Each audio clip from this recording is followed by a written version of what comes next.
Welcome back, friends, philosophers, and fellow authors, to this Wild Isle writing cast. I have with me Amaya Tenshi, also known as Usagi Tenshi, on all those different social media platforms that she's on. How are you, Amaya? I'm doing well, thank you. How are you doing? I'm doing quite well. I had a little bit of a rough sleep after having a couple nights of actually sleeping, so a little tired getting toward the end of the day. But I think we will make it through. Now, today, Amaya has so kindly agreed to come on and talk about villainy, the nature of villainy, what makes a villain, and why do people choose evil. I'm actually really excited to talk about this. I've got a couple of example characters I want to bring up across different mediums, but we'll try and focus on literature. But if we go far in afield, well, this is the Wild Isle podcast for a reason. But before we get into it, it is time to shill. The first thing that you should know is if you want to be on this podcast, it's totally possible. If you know me or know of me, have a contact, some way I can verify who you are, so I'm not inviting some from the internet to come talk to me for an hour. Do so. You can do that through any of my social media, or you can do that on my website, wildislelit.com/contact. The conversation topics that are still available for the writing cast are delving into the depths. There's talking about theme. The author spake upon the face of the waters. That's world building and setting. Narrative voice, potence, or pretense. That's talking about style and whether or not there's such thing as quality or objectively quality prose. Regression to the mean. It's about the rules of writing, when they help and when they don't. We've got, say, reader rights versus justified writing. When is the author or the reader in the wrong? This one is close to my heart. I'm really excited to talk about this eventually.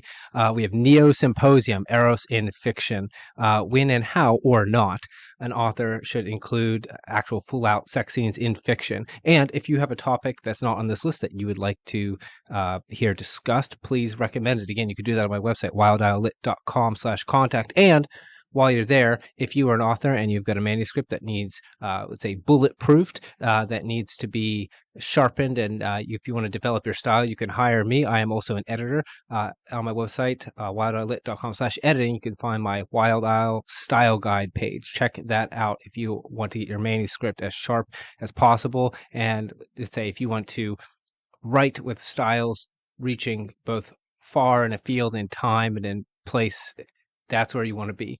And lastly, for myself, if you're interested, I have a novel out right now, Wand Smoke Broken. It's a weird fantasy fiction with a kind of American twist. I always say it's like reading a Western literary fantasy novel all wrapped up into one. So check that out. Maya, before we begin, do you have anything you'd like to shill? Any place that people can find you, follow your work, support you? I only have one book out right now. It's called Dracula's Guest. You can get it through most booksellers. You can even order it through Barnes and Noble. You can find it on Amazon, Goodreads. Um, it's like iBooks, just lots of different locations. I have a website which I don't visit very much. I'm going to be getting it back up later, so I'm not going to talk about that right now. However, the sequel to Dracula's Guest will be coming out in June, so that's in a couple of like about a little more than a week. That one is going to be called Dracula's Match. That will also be available on all the same locations, Amazon, etc. Thank you, Maya. I've actually read Dracula's Guest. It is quite good. It's very, very fun. It's got a lot of, let's say, deep mythological lore interwoven into the setting, which I appreciate very, very much. Amaya is a very, let's say, what's the word I'm looking for? Conscientious researcher. So you're going to get, let's say, accurate details embedded into a kind of fast-paced, fun story. Also, even though Dracula or Vlad's voice is not written this way, I just imagine him with a Romanian accent the whole time, and that's a lot of fun. Uh, let's see. All right, I think. Well, speaking of Dracula, speaking of villains, even though he's not the villain in Dracula's Guest, uh, let's shift into it. So, Maya, the first thing we want to do is define what is a villain in the first place. So when I say the word villain, in general and in regard to literature in particular, what comes to mind to you? And my understanding, probably for most people, is most people think of villain as, quote, the bad guy, but it tends to be it's rolled up antagonist and, quote, bad guy in one. Although I would say that actually an antagonist I don't want to say a different, but let's say the larger bucket, shall we say, of the role, and villain is like a sub, like a smaller part of what an antagonist is. A villain would be a character that embodies at least one, shall we say, evil, bad, maladaptive. There's a couple different ways of looking at this. Concepts, themes, traits, characteristics, and usually are in opposition to the protagonist, either in like a large scale, as in they are the only antagonist, or else they're just one of the several obstacles that the protagonist has to overcome. Yeah, that delineation between, let's say, really villain and antagonist, I think we need to hammer that in before we can even dig deeper. Before we delve into, you kind of touched on it, villain as, let's say, evil or immoral, or villain as vicious or viceful, because you can look at it both ways depending on when and where you are in time in human history, right? But okay, so we've got Sure. villain. Yeah, we've identified villain as a subcategory of antagonist. And I imagine a lot of listeners are going to know this distinction already, but it's always worth going through. So, what really is an antagonist?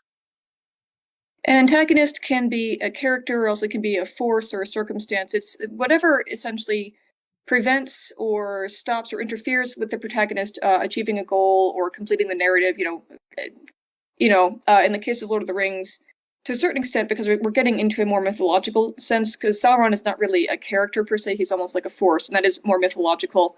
In the case of Breaking Bad, actually, Skylar, Walter White's wife, is the antagonist because she kind of continually doesn't really want him to, become a meth lord. Not because she's a villain. She's just, that's her role, is to kind of constantly pump the brakes on his villainous arc. Um, in Batman, you have a very obvious case of, the Joker. In Les Mis, you have, Javert, who is actually a great foil as well as, an antagonist. Um, you could also do another version with, Moriarty and Sherlock Holmes. Although Sherlock Holmes is a bunch of different stories, so Moriarty might be like the most well known. Yeah, so what came to mind as you were listing through these different antagonists, and some are evil, some are almost like rivals, some are just pure embodiments of chaos or destruction, but they're all in opposition. And Mm-hmm. I probably diving off a diving board here, but my immediate thought is, okay, so the antagonist necessarily is the opposer. But what's Yes. interesting about that, yeah, what's interesting about that is that makes me think. I'm going to get a bit archetypal and mythological, but I think that shouldn't get in the way. So when I think of the opposer, I think mythologically speaking of Satan, right? Because that's what Satan is. Satan is that which opposes. I don't know if that, it probably doesn't translate that way, but that's my general impression. But then my thought there is, okay, well, that's definitely tightly associated with evil, and so there seems to be, let's say, maybe this is part of like a Western culture and canon. Actually, I was just reading Nietzsche's Will to Power before we started recording, and he kind of touches on this a little bit. But there has been, perhaps culturally at this time, a kind of entangling of the notions of antagonism and evil. Journey Um, itself that he do, yeah, so it sounds like you've got somewhere to jump onto that, because the question is like, why might that be, might that entanglement be there, given that Skylar, who's not evil in Breaking Bad arguably, um is an antagonist, is in the opposition. So what's going on there? I think for any narrative, right? Conflict is what makes a narrative work. You can't just tell a story of, once upon a time there was a princess, and then she woke up, all her animal friends came by, and then she found the love of her life, and then they got married, and they had beautiful children, and nothing bad happened to them ever, and then the end. That's not a compelling story. Nothing was learned, nothing was gained, nothing was lost. All of that, all of the parts that, because narrative, of course, as far as I can tell, generally speaking, is how to phrase this. It's almost like an argument, right? It's saying, okay, so given this situation, what do we do? What are we learning from this? What is there to take away? What does this say about the nature of reality, the nature of humanity, the nature of good, evil, all like the larger questions. There's no point just having a story, for example, where it's literally just a guy and he went to work and he came home and it was just a totally normal day. We don't care. We all live that all the time. So an antagonist is important because otherwise you have one no obstacle to overcome, i.e. you have nothing to grow around or above, and also that there are no stakes without an antagonist of some sort. In the case of Odysseus, right, where the antagonist is something a little bit more. It's not a person; it's sort of the situation. Is basically directly preventing Odysseus from returning to his home, which is his entire goal. And the longer, of course, that's delayed, the more desperate you, the listener, the reader, the audience, become, thinking to yourself like, "Oh my goodness, is he ever going to make it?" And then, of course, it makes it so much sweeter when you finally get there. When he finally does get home, and he and Penelope have presumably live happily ever after, all that fun stuff. So yeah, I would say a story without an antagonist, and it doesn't have to be a person or a character, it could be a force or a circumstance. Without that, you have no narrative. Yeah, there's so much to say there. So, your main idea is the story being an argument. I actually have been making a similar case for a long time. I have an old essay. It's not very good, but I think the point it makes is fine. That yeah, right. But the point it makes is that essentially a theme. For those who don't know, distinguish between theme and motif because I find in literary textbooks of all stripes they fail to do this. In fact, their definitions are horrendous. Right, like my background in Confucianism basically being hammered into me through traditional martial arts, it drives me insane the lack of borders between concepts. But my argument is theme is thesis embedded in narrative. In fact, there's essentially no difference. Like so, it's exactly what you've just said there. And jumping also on what you've said, that conflict is at the heart of, let's say, it's at the heart of theme. You can't produce a theme fundamentally unless you have a conflict. And the reason for that is, oh, do you have something you want to say? No, I was agreeing. Sorry, No, it's all it's right. kind of a. Uh, I do to say that I'm listening. Sorry. all right. So listeners, you'll know that you'll be hearing lots of whom's. That's perfectly fine. So yeah, right. So continuing on with that idea, right? So conflict. Now, what's interesting is you had said, and I think we generally have this idea that our life is very different from a narrative. And I actually don't think that it is in a very deep philosophical sense. So, you mentioned like we get up, go to work, come home, everything is fine. It's like actually, if you really pay attention, like that's not true at all. Like you get up and you Oh don't right, want to go to lives are work, but you're oh, no, our go lives ahead. aren't. Yeah, our lives are mythological, but it comes down to what you're focusing on, right? Because you can obviously focus on the mundane, and at that point you don't have a narrative, right? In that sense, I'd actually argue our lives are like Odysseus. We want to find the place of rest, the place where we're finally home, where we're done with the journey, right? We can finally, But most of our lives is it's constant antagonism, and it's not in this sense consistent villains, right? You don't usually have like one villain in your entire life. You run into one here and one there, and antagonist there. But the larger antagonism really ultimately is just the vagaries of life. But so sorry, what I was referencing before is more focus, right? Because a story of just I got up, I went to work, etc. Of course, is not focusing on any conflict at all. It's just the mundane stuff. So. Yeah, like if we only describe, you might see this with like a brand new author who doesn't know, who hasn't studied anything, who doesn't read very much. That would have been like me when I first started. Will make errors in trying to, knowing what to describe and what not to describe. This is typically Mhm. people talk about this in terms of like show don't tell. I like to say summary versus scene because I think it actually Yeah. describes what we're talking about. Yeah, and if you're brand new, sometimes you just describe everything. Everything is seen, including everything that's irrelevant. And Hmm. that does not for an enticing story make, mostly because the reader checks out. They just don't care, right? But Hmm. we, The we were Charles talking Dickens. about, oh, is Charles Dickens guilty of this? A little bit, but he was being paid by the word, so there are reasons why if you're reading him, sometimes he'll just spend 3 paragraphs describing some freaking minutia, and you're sitting there going, Charles, why? I don't care about this man's polar bowler hat. I'm glad he's wearing it, but I don't care. Yeah, that's hard to get away with. I've seen certain prose that is would say, stylistically worth reading in and of itself. And so, Mhm. but that's still, even then, you don't want to just write for the sake of it, right? There, you want to have a Mhm. grander purpose. Touching on some more things that you said, though, you talked about the antagonist or the villain as being an oppositional force. I want to tie that back into that point of focus because I actually think that it's um, it's not the mundanity of the time or the occurrence. It's the focus on where the opposition is. So let's say both in stories and in our lives, we if we pay attention, the antagonist is very well always present, right? Most of the Mhm. time, I would argue in our lives, we are our own protagonists. There's some ineptitude often is a big one, or some vice, which we'll get into that, I'm sure, a little bit later, that Yep. we have not taken all the necessary steps to overcome. And I think the Right. We're same all thing, Ellen, all of that. right? And that touches something very, very deep philosophically, actually.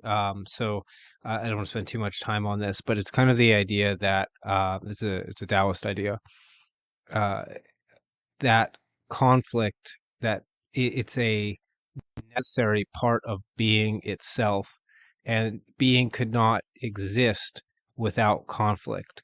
And I think that's, let's say, what makes a good villain paired particularly with a very compelling protagonist, so compelling in and of himself usually, or if it's a, you know whoever, like whatever the villain is, uh, if it's a disembodied force, or if it's the protagonist, having an internal conflict, because I think that really, the villain in that particular way represents the thing that we are in actuality always running up against, that both, let's say, getting kind of Jordan Peterson about it, particularly in Maps of Meaning. As you were talking, that's all I could think of, is like, this sounds like Maps of Meaning. Uh, so you're on JVP levels of philosophy here. Congratulations. Um, Oh goodness. but no, but it is the case that meaning, let's say, meaning is produced out of that conflict, upon which, let's say, our very being itself is predicated. And so when we're reading really good villains, or even if we're writing really good villains, uh, that is what we, I think, are representing. And you think I'm overblowing the case? Am I getting too woo about it? What do you think? No, because you have to get into the how to phrase this, the sort of the overarching, the grand principles that govern how narrative works, sort of in the nitty gritty, and like you have to get into the macro in order to get into the micro, if that makes sense. It may elaborate a little bit more. Well, people tend to focus specifically, like when they ask questions like, how do you write a good villain? People tend to focus on specific villains without understanding the overarching, let's say, purpose in a grand scale, because the overarching purpose in the grand scale will help you to figure out how the particular villain ought to be constructed, let's say, in this particular narrative at this particular point in this, with this particular hero.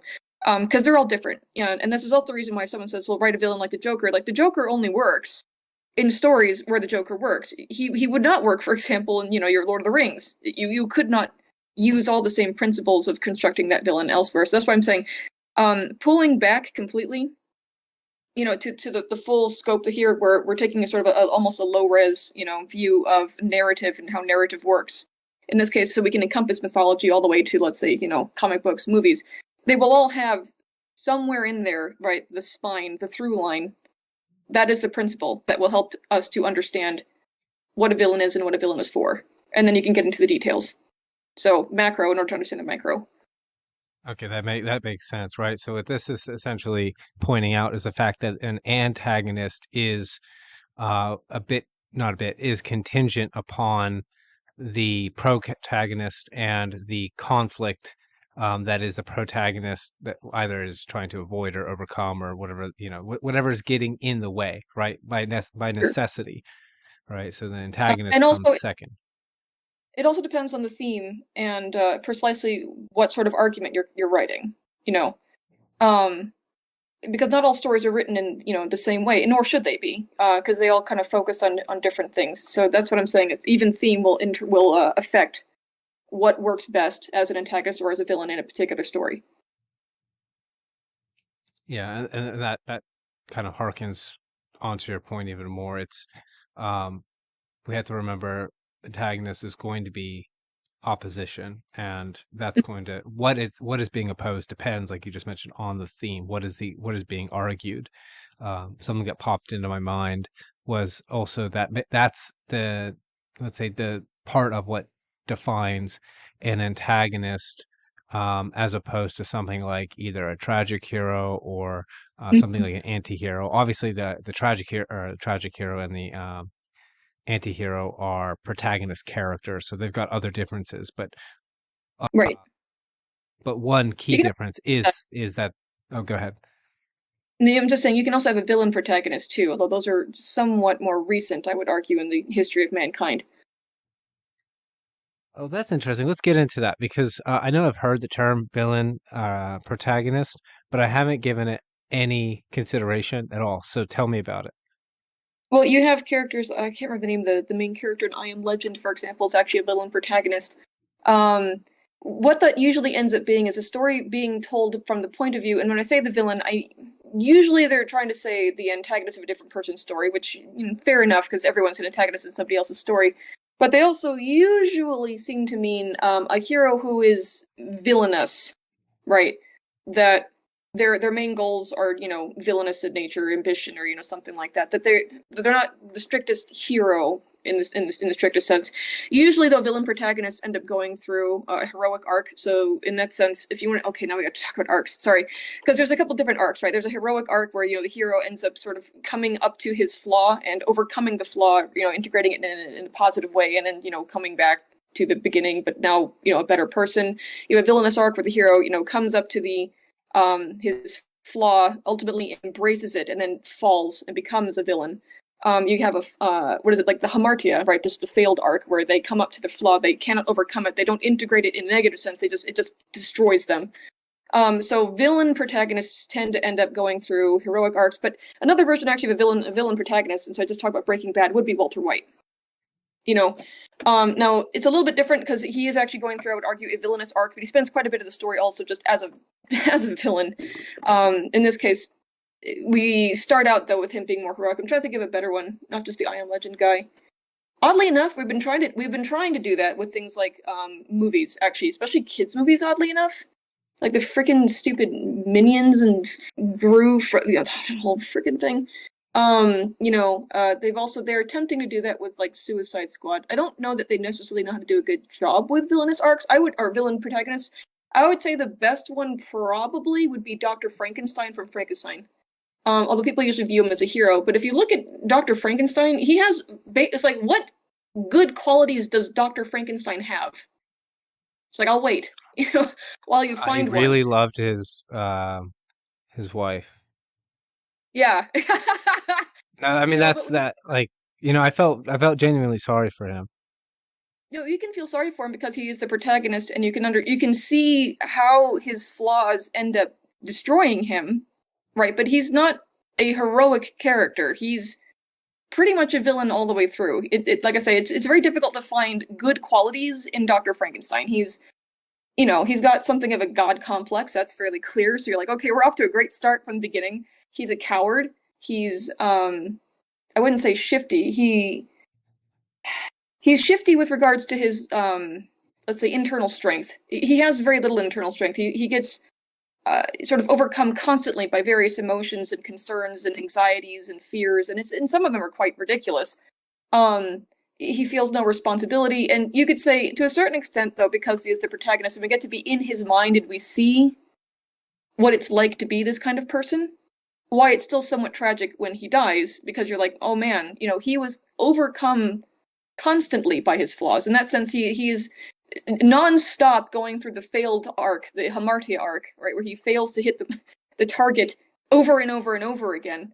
But to a certain extent, it's almost like, could he have done better? I don't know. He seems to have just been made of weak stuff, if you want to, kind of talk about it in sort of an old-timey way. Um, Yeah. and yeah, and it's almost like, man, there was so much talent here. If only the man himself had had a stronger moral fortitude, maybe he could have done, something interesting. But alas, what we got is this, you know. Um, So at this point, I think we have to delineate between evil and vice, and the reason okay, why is because Dr. Frankenstein is a really great example of why. Because in my head, I'm arguing, well, it sounds to me that he is a tragic hero, but the problem with that is, from my view, what would make him a tragic hero is that my definition of hero is older, does not really include the dimension of good and evil. And so mm, that's why I think that all of a sudden, that's going to cause all kind of, even though you're very familiar with the old heroic idea, and good and evil really aren't conceptions right. It's per just se that are our man relevant. versus their guy, and I don't care what my guy is like. He's our guy, and therefore he's the best in every way. Yep. Yeah. So Yeah, if you you back had to to Gilmore, define, right? yeah, so if you had to define the difference between evil and vice, how would you define each? Hmm. If I was put on the spot here, I would say vice is, it's to use actually an Orthodox Christian term, it's a passion which has become rooted in a person, which to a certain extent they actually no longer have almost control over it. So, let's talk about, let's say, lust. That's a very easy one, right? Everyone struggles with a certain point of it, but when you have it as a vice, it's actually something where it's almost like it's a demon that you have to feed. Now, you can't just be like, well, I thought that lady was hot. And that was something I struggled with, but then I moved on with my life and I didn't succumb. Whereas if you have a full-on vice, there's such a weakness, let's say, to your moral foundation there, that like the pillar is gone, and you fall to it constantly. It's sort of, you're overcome, let's say, by that. However, the evil would be like the again, if we're kind of pulling back a little bit, the evil is the underlying principle, right? Underneath the vice. So the evil is sort of over and above all vices, and vices are sort of this particular manifestations of them in individuals or in a society, if you want to go there as well. So evil would be, um, like, okay, let's say pride is the vice, right? And let's say based on like narcissism or whatever, but the evil behind it ultimately is the desire, let's say, um, to supplant God, right? And that's the root of it, but it manifests specifically here and there in all these little tiny little bits. And so we're looking at kind of almost the grand evil, but with it through a slit. So we're only seeing this little narrow manifestation, if that makes sense. No, it does. So essentially, what we have here is vice is a lack of. Um, we could use the word control. I think you use the word control, but we could probably even say uh, Moral fortitude maybe would be a way to phrase it, yeah, perhaps. moral fortitude. Well, I was thinking it's almost like, well, you've got a passion, right? So that's like an Mm-hmm. emotion, an instinct to drive, and the idea is that in order to so morality, good and evil, are more fundamental, and vice is let's say, failure to restrain. Perhaps is the right word. Restrain a passion, so that one's let's say impulses, thoughts, and behavior orient one toward something that would be evil. I guess my question is, what then is evil specifically? So I can understand vice in relation to evil, with that conception, but what is evil itself? Evil itself. Let me see if I can come up with this here. Because to say the opposite of good, of course, begs many questions, such as what is good. Evil in this case would have to be the worst possible. I don't want to say behavior, but worst possible outlook leading to the worst possible outcome, perhaps. And if you want to say that's subjective in the sense that maybe one person wants to have a genocide or whatever, I kind of almost say it's not worth having a conversation unless we sort of accept that there's a certain amount of this must be objective, otherwise we can't communicate. That there is an objective, um, incorrect, shall we say, mode of being, way of thinking, uh, method of acting, interact with other people, or each other or the universe, all the way up and down at every level that you can conceive of. So evil would be the sort of the pure spiritual. I don't want to say manifestation because it's not manifest to a certain extent. It is almost just the concept itself, right? Just the spirit of it, the driving force behind the individual actions that happen here and there, in the earth, if you will. Um, Evil you could look at as you could because you could define it as many things like extreme ignorance, extreme selfishness, extreme. But this is again, I feel like not quite getting as far as I want. It is. I don't know if this is the correct way to put it. It's almost like the anti-reality, right? Because if you want to get into like maybe a hierarchical way of thinking, like there's things that are like a more appropriate method of being or acting or thinking. Evil is always the pulling away from or as far away from that as possibly the reorienting in the worst possible direction. I don't know if I'm quite getting to it and whether this I, makes sense. I think it does. So I'm going to uh, do something that Nietzsche wouldn't like, which is frame Nietzsche's philosophy and essentially alongside Christianity, because I think it's useful for the conversation. Oh, it So is yeah, by so she by the Christian that he gave uh, himself credit for. yeah, so you mentioned anti-reality. And from reading lots of Nietzsche, he essentially, when particularly what he meant by beyond good and evil in that book's title, and Echo Mm-hmm. Homo, he talks about this he quite explicitly, which is one of the rare times he's explicit about anything. Um, and essentially, what I think, or what I concluded, is that fundamentally what lies beyond good and evil is essentially yay and nay are to being itself, right? So the question is being itself justified? And um, as far as I can tell, evil is nay, right? Evil is to say that which is ought not to be. And then I mentioned I put this alongside Christianity. And Mm-hmm. you've got let's just take Genesis for example. So God spake upon the face of the waters, and he had creation, and he said it was good, Mm-hmm. right? So what does that mean? So that means being come out of chaos, order come out of chaos, is in and of itself that which is good. And the Mm-hmm. notion, therefore, that all that comes to be deserves to perish wretchedly, to quote Mephistopheles, is itself that which is evil, right? Mm-hmm. I think that's. What do you think? Do you think that my weird cobbling of things that aren't supposed to go together um, is coherent? Yeah, I think that would be a fundamental principle, right? Whether even existence itself, right, versus anti-existence is you could go that yeah, you could go that far as a way of explaining it. Yeah, I want to tie that back into Vice, because again, from this is from reading You're lots coming of. right back Yeah, now yeah, that we went right. through. So my conception of vice, and virtue for that matter, are that which result in yea and naysaying respectively. So virtue is what brings one to look upon existence and say, yes, this is justified.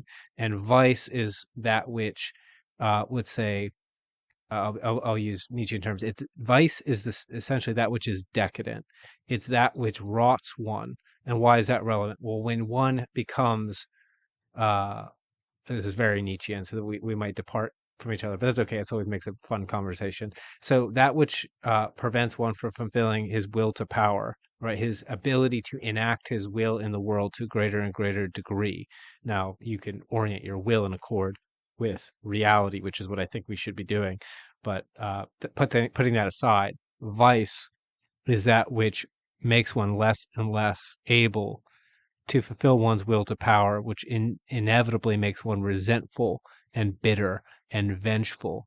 And in that bitter vengeance, one, like Satan in Paradise Lost, decides, okay, if God is good, because we are against God and we are angry that we lost, we will now take up the mantle of evil in opposition. So this is Nietzschean slave morality, right? Like we hate the masters because we envy them and are jealous of them, that they might take from us what we think that we are owed, type of deal. So I think vices are that which, and essentially that's the naysaying, right? So those that the slave morality ends up being evil, or causing one to be evil, and I think the mechanism is vice, right? Because the vice makes one weaker, makes one less. I think it was Jesse Lee Peterson who I love listening to, because he's so unabashedly uh, plain and direct with what he said. I think he said weakness is evil.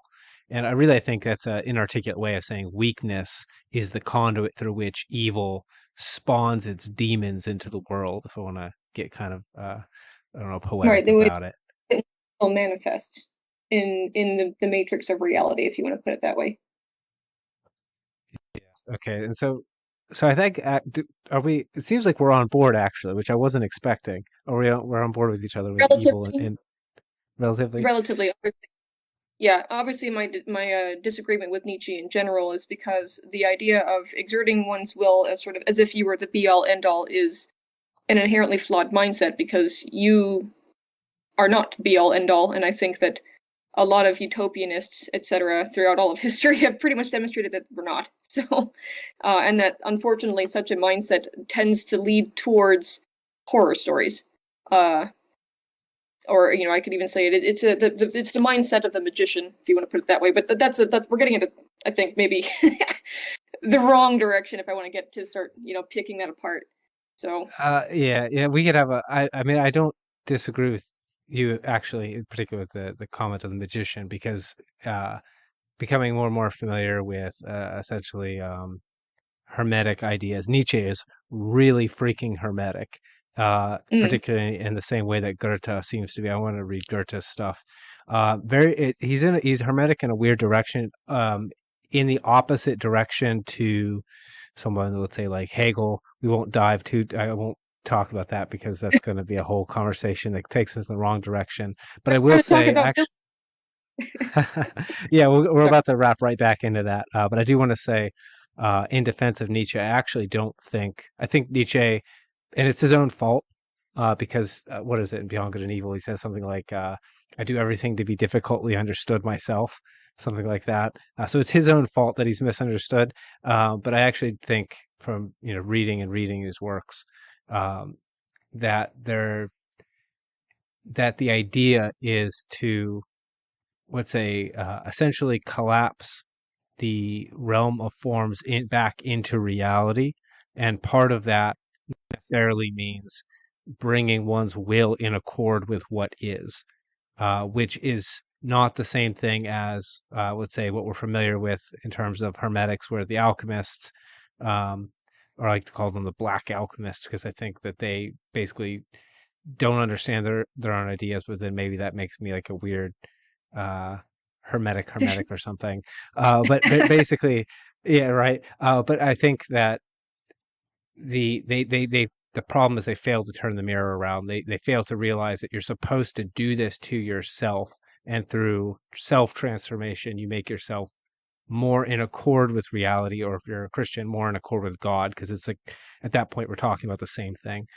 um, right? If God is that which is, which I think is I think it's Thomas Aquinas, and I like that definition, right? Because that makes God the yeah, fundamental objective. God, Like there is nothing underneath. Like that is what is. right. And That's if I why want to, God's name, or I go am the ahead. existing one is well, that's why I'm saying that's why God's name is I am, or I've seen other translations of I am the existing one. You know, that is the name of God. Yes, There's no fundament. yeah, and so in that case, to wrap that part of the conversation up, that is essentially, I think that to fulfill one's will to power, you have to put yourself in accord with reality, or you are screwed. Right? So in a sense, if you want to think of it that way, you have to put yourself in accord with God. If we want to call reality God, or if we're religious in that more fundamental sense, I'm perfectly fine with that. I'm not a very good atheist, I guess.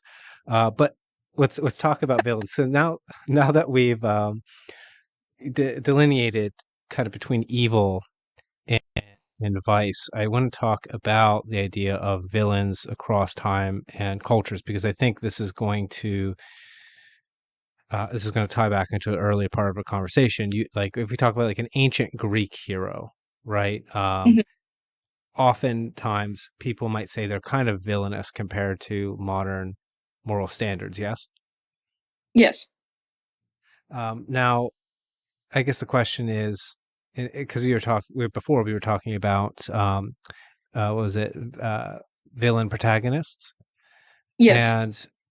and I think the question is when we're talking about an antagonist that's in opposition, right? That's in opposition to the protagonist, Hmm. and that I'm thinking this through as I'm going, so I might run into a dead end. If I do, I apologize. But that presupposes that there is a telos, right? That's the purpose or the function or the goal, essentially, of the protagonist. And then the conflict that arises itself, is either the antagonist or the antagonist is facilitating or perpetuating that conflict.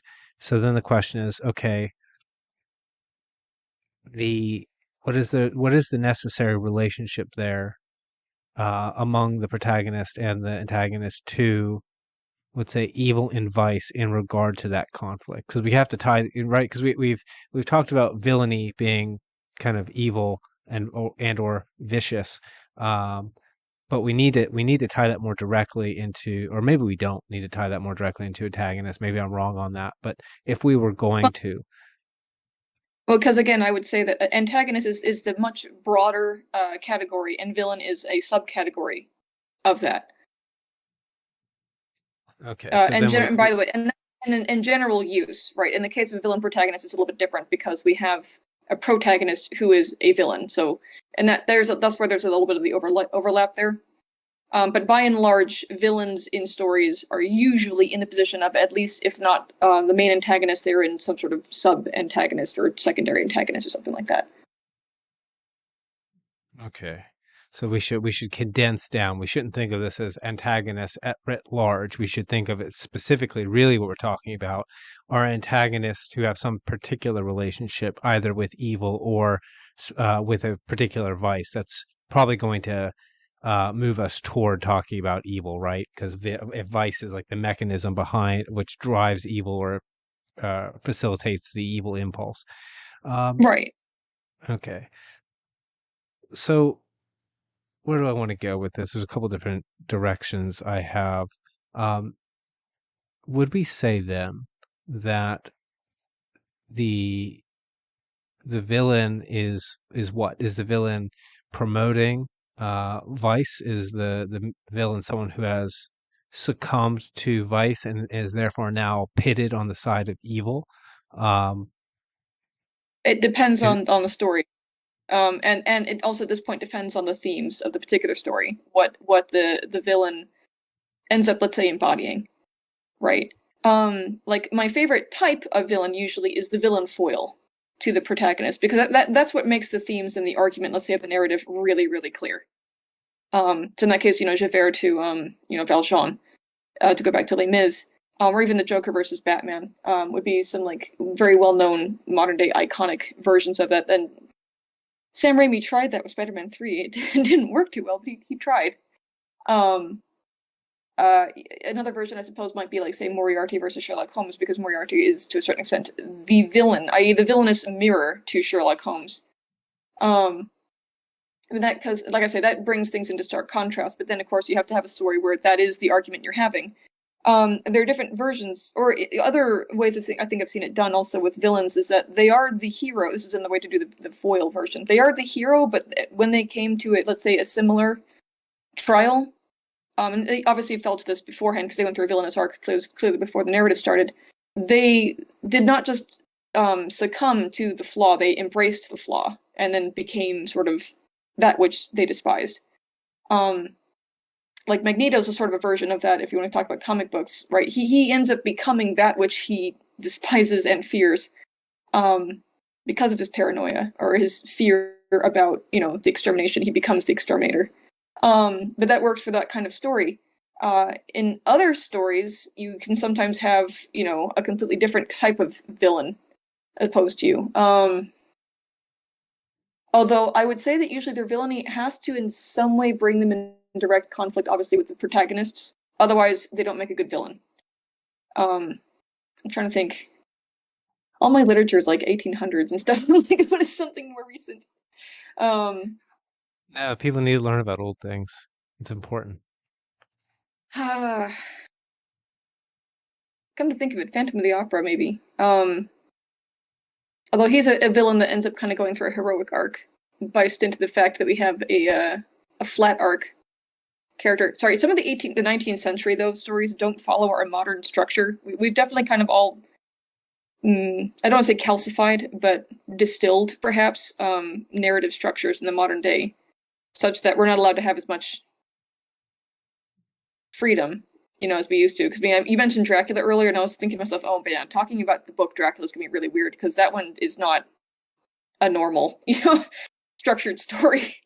Um, and I actually kind of forgot where I was going with this. We wanted to bring this back to like what makes a good villain in a story. Remind me of the question. Sorry.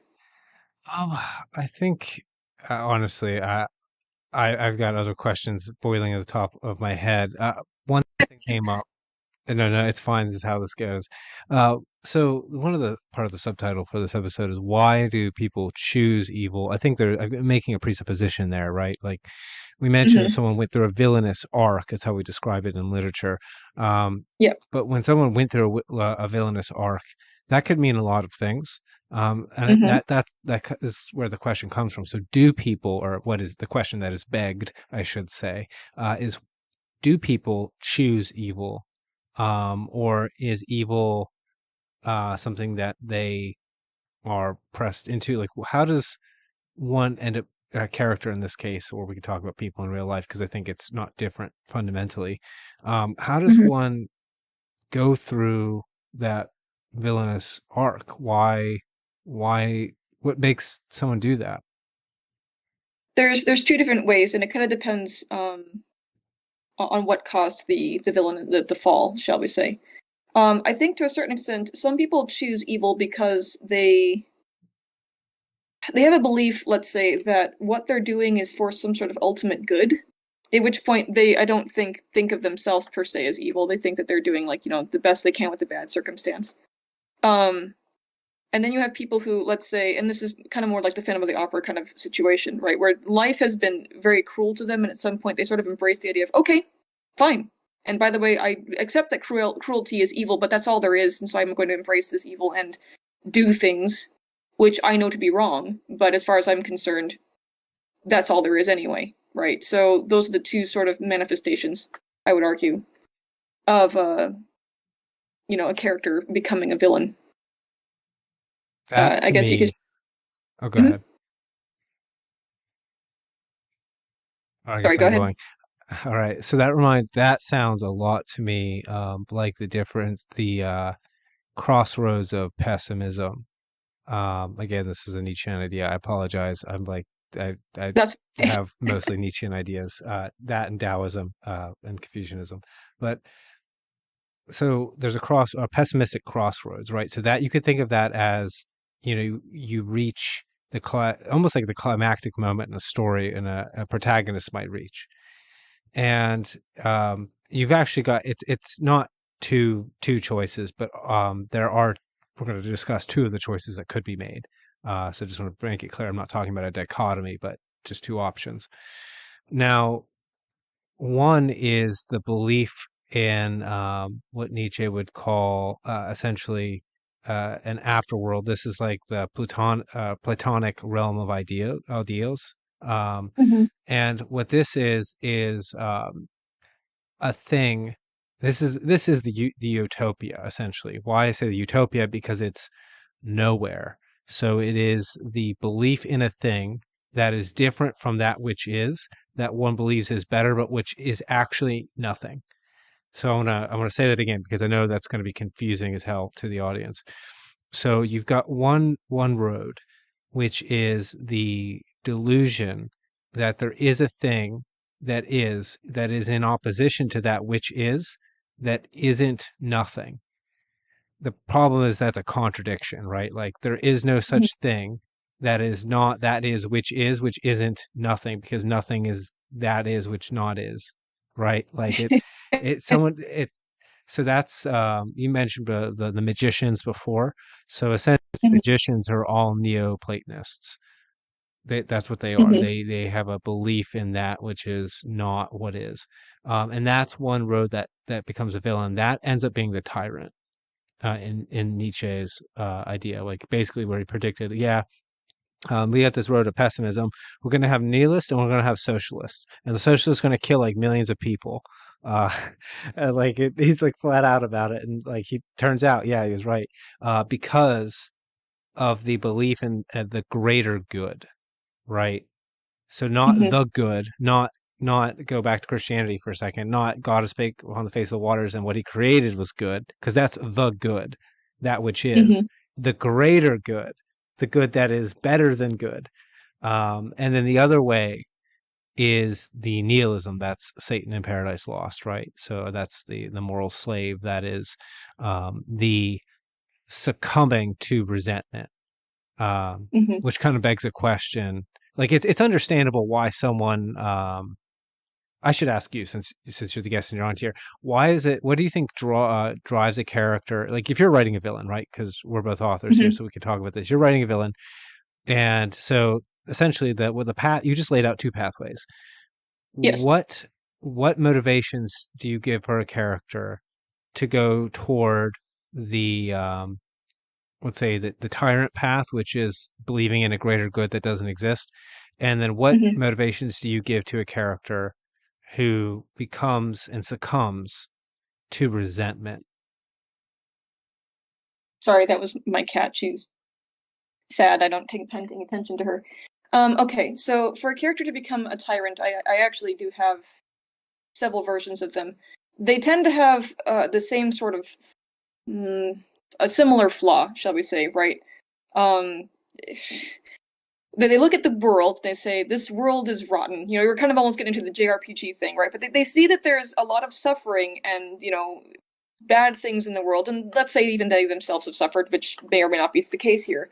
And they think to themselves, well, I need to fix this, right? Because surely there must be a better way to do this. And as they continually try to fix it and they come up against essentially reality itself, and because they're unable, let's say, to accept that maybe some of the ugliness in the world has to be due to the fact, for example, of a greater good like personal freedom, right? Free will, maybe, is one of the reasons, or that suffering might serve some sort of purpose, or maybe death serves a purpose, right? All these things. But they continually are unable to to find the good in the suffering and say, well, but maybe, but what if there wasn't, what if it wasn't that way, right? They keep holding up this ideal that they have, and to a certain extent, it's a good motivation. You would always say, well, we want to have a world, right, with no suffering or as little suffering as possible, so on and so forth. But it's taken to some, you know, lunatic logical conclusion.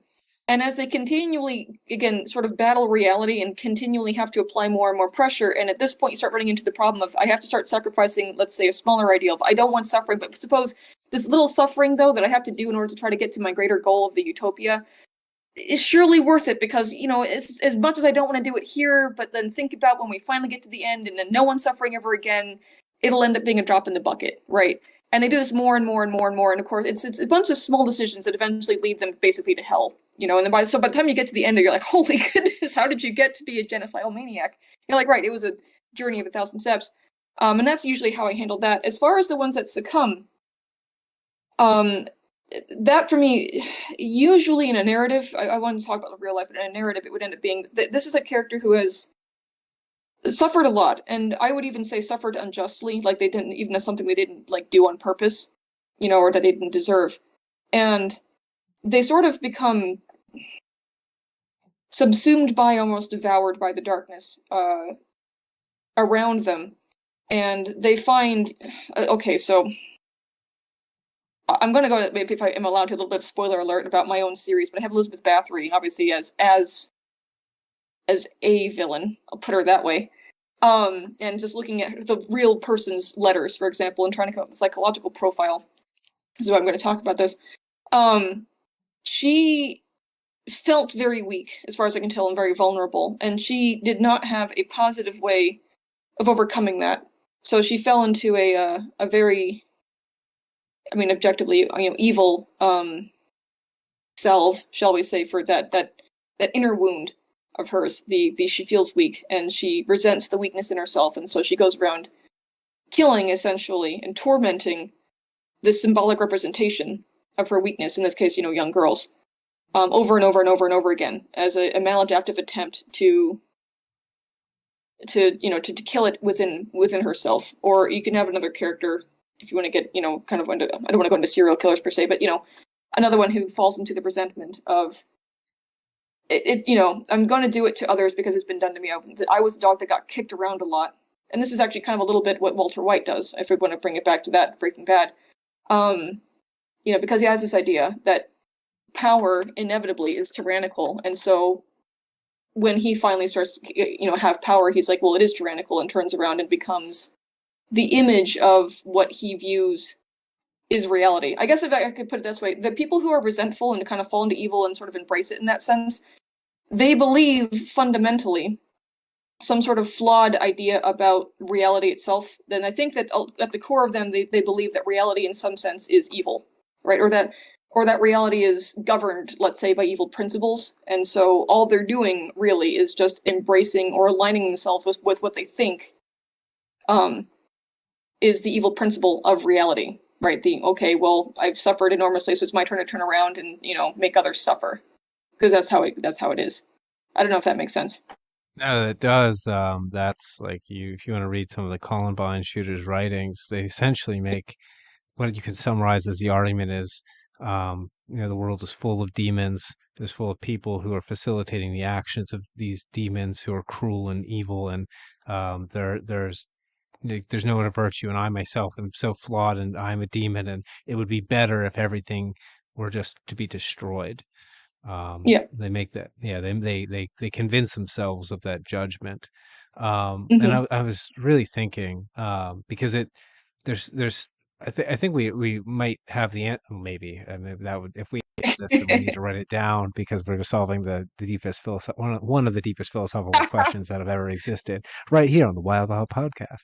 Um, That's right. but well, we very well may be, because we're sitting on the shoulders of so many giants that came before us. But I was thinking of this idea, again, another Nietzschean notion. But the idea is that you can judge a man's worth or his character by the amount of truth that he can handle, or Mm. tolerates, probably a better word.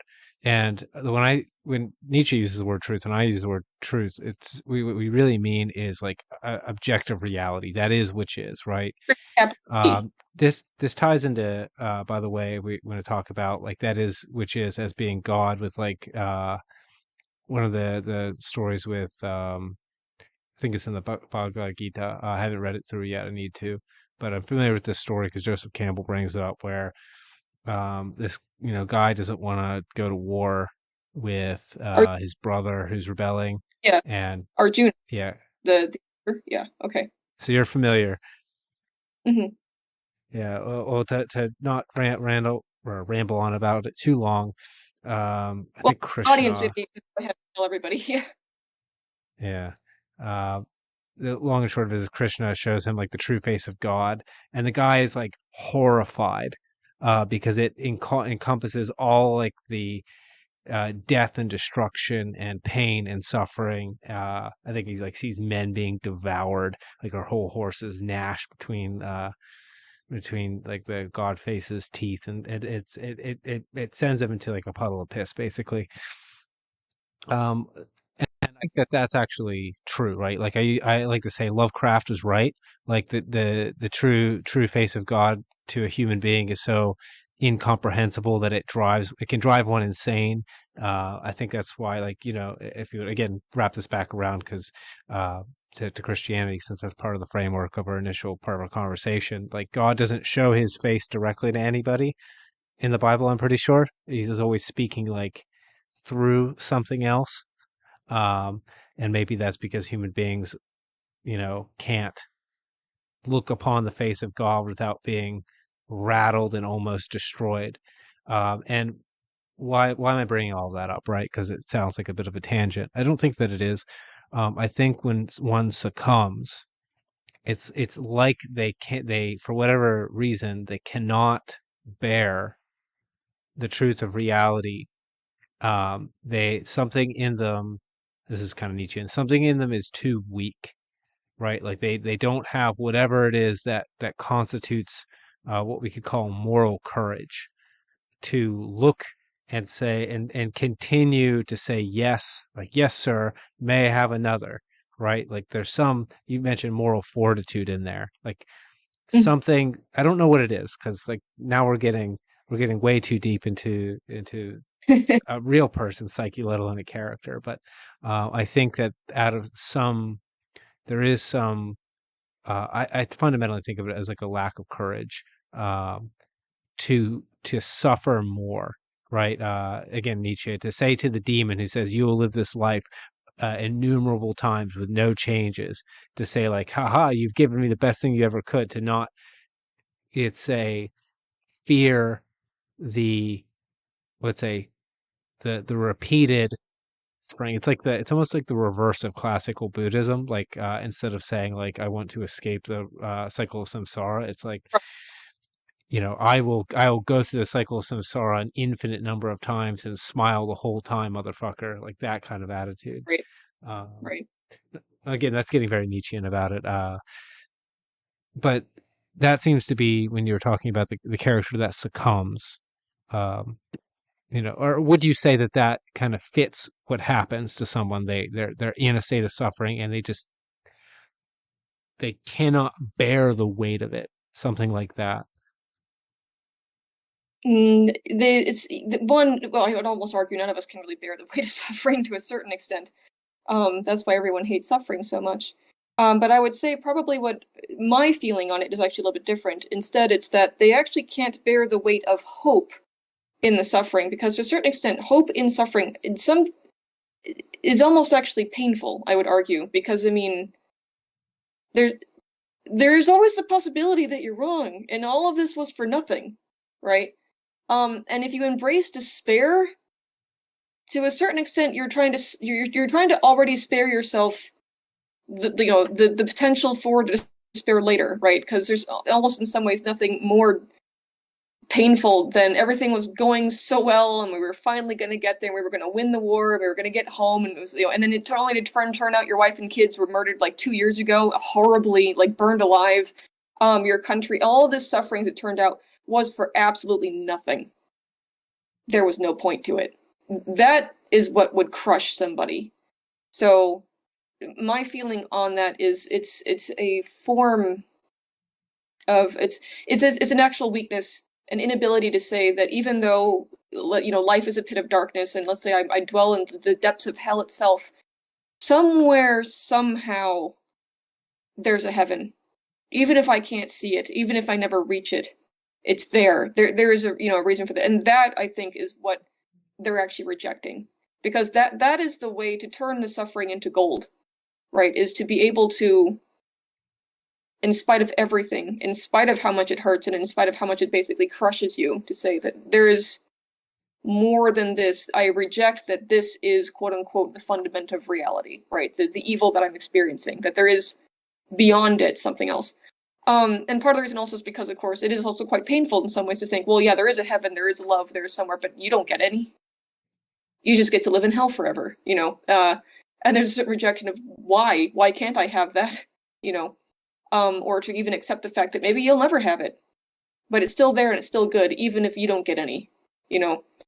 So that's more my approach, my thinking on it. Um, Anywho, Yeah, well, that's we're in agreement. By the way, that's how you make that's the first step to making the Philosopher's Stone. I don't know if you knew that. Um, that let's say the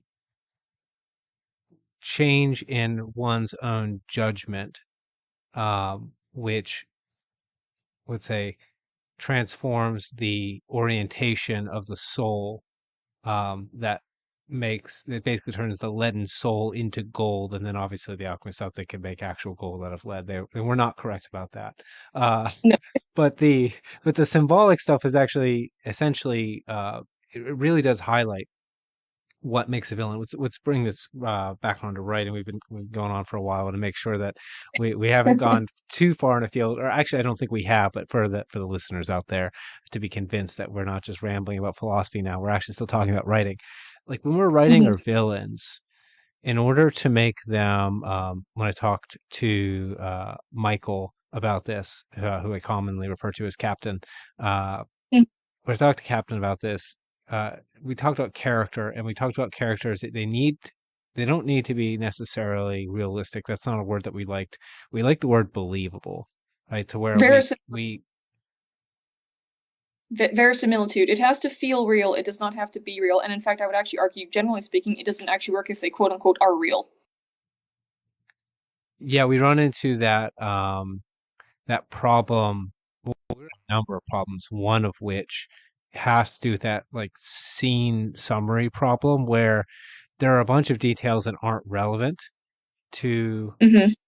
a character, and then sometimes for the sake of, let's say, making oneself clear, the villain, like you can't always have something like a round, aka sympathetic. I kind of think of a sympathetic villain as basically a round villain, um, as opposed to an unsympathetic villain, which are typically flat, right? Because they're like that's like a force that is just evil, right?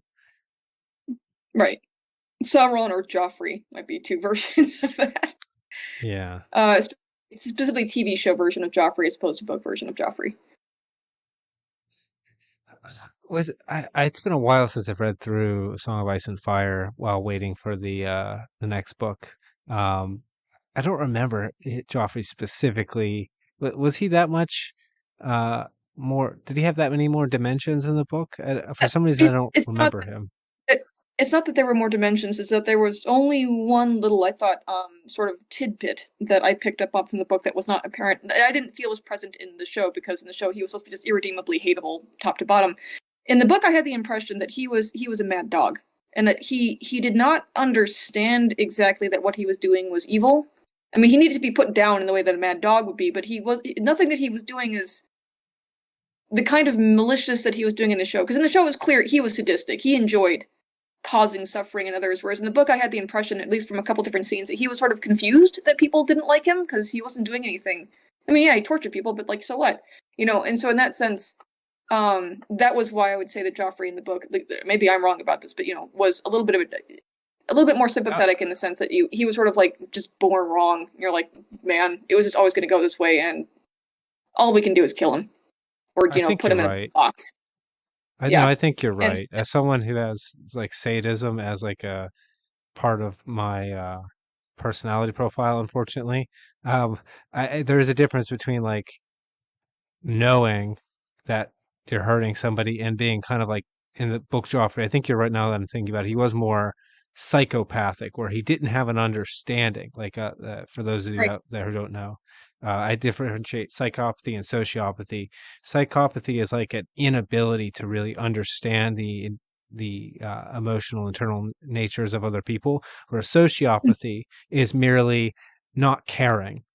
So like if you're familiar with the Big Five and personality, if you're really low in trait agreeableness, like I don't know, 0th percentile on any of the metrics, which I might Oh happen to boy. be yeah, I'm like 0th percentile. You've seen my post about like I'm lucky not in prison like my dad. For those of you who don't know, like essentially Confucianism and martial arts and that helped me not just delve into evil, I guess. Um, but yeah, the sociopath typically they know how you feel. Their skill at empathy is very, very good. They just don't Mhm. care that they're hurting you. And sometimes Right. it's hard for people to understand. But that is, I think that delineation between Joffrey's characters in the show and the book is there. Now that you're talking about it, I do remember scenes in the book where he's confused as opposed to um, just being a calculating sadist that he's depicted in the Yeah. show. Um, Right. Before we run out of time, I did want to just talk about particular villains of note that you might want to mention. Are there any villains that um, I don't know, you just really feel compelled by that you really like, or like to hate, or however you want to think about that? Hmm. Well, Javert and Les Mis I've mentioned a couple of times, mostly because for me, I identify a little bit with his rigidness and how that can lead to, a horror show, essentially. But that he had all of the best intentions, and it was just with this tiny little flaw in his inability to sort of look past the letter of the law to the spirit of the law that led him, let's say, to a horrible end. Um, and those are the kind of villains I think that I generally prefer. The ones where I guess I could say where I could see myself going there, right? If I hadn't thought deeply about something, or I've missed the underlying purpose, let's say, to a principle. So I guess that would be for me. Just those are personally. Although I would say, by the way, by and large, in narratives, the two types of villains that I say I would think are most effective are actually the mythological ones, that trend more towards either impersonal and almost situational. At which point the problem is you, and you have to overcome your own personal flaws based on the pressure that's being applied to you. Or else the villain as foil, which again still ends up being sort of a mirror to you, the let's say the protagonist, because for a certain extent you're supposed to embody the protagonist. You're kind of along on their journey because this is a talking a little bit about either the nature of humanity or the nature of you. Um, so those are for me what I think are the most compelling villains, or if not compelling, perhaps uh, the most useful, the best for people, if I could put it that way. Do you have a particular example of, I keep calling them either unsympathetic or flat villains, but the more force-based villains, or the villains that they're less the failure to overcome vice and then becoming evil, but they're more like I don't want to say simpler. The only way I could describe it is like a more unidimensional villain that you particularly like, or that you think was well utilized, if not well written. I mean, Lord of the Rings' Sauron would have to be like I would argue, almost like poster boy for that particular kind of villain. Let me try to think if I can even think of another one that comes close to that. Because everyone always ends up just trying to copy that. You're like, no, you really have to understand the principle and come up with your own version, which will look like that one, but it can't be that one.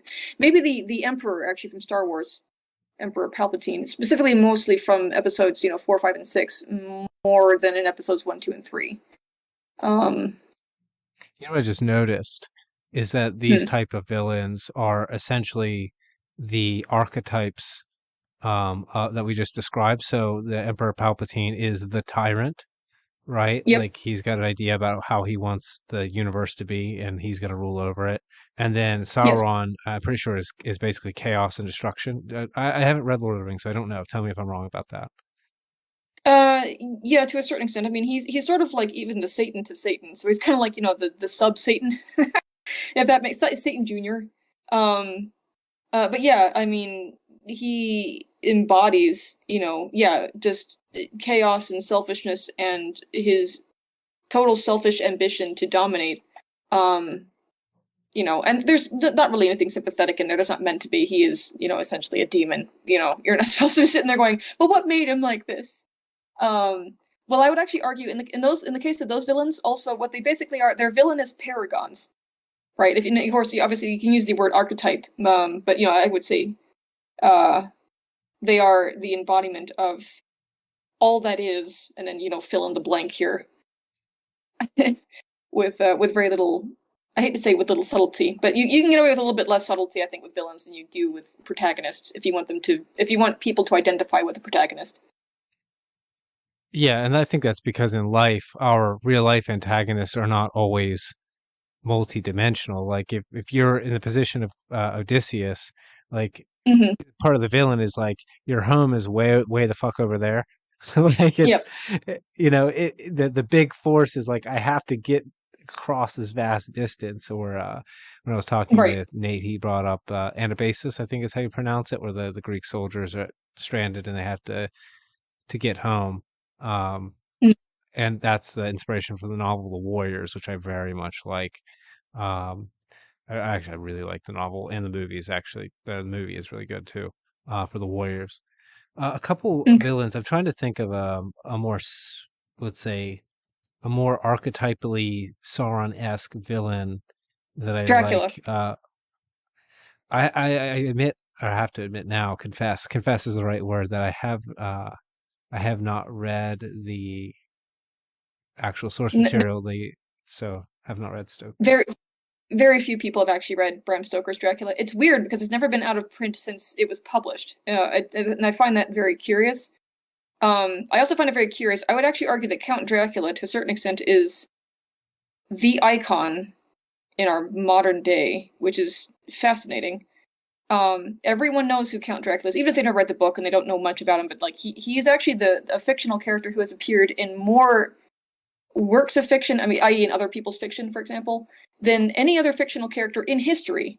The number two would be Mickey Mouse, and he's a very distant second. Count Dracula has been used everywhere. We can't get enough of him, and I find that very fascinating. Because Stoker, of course, actually, he envisioned.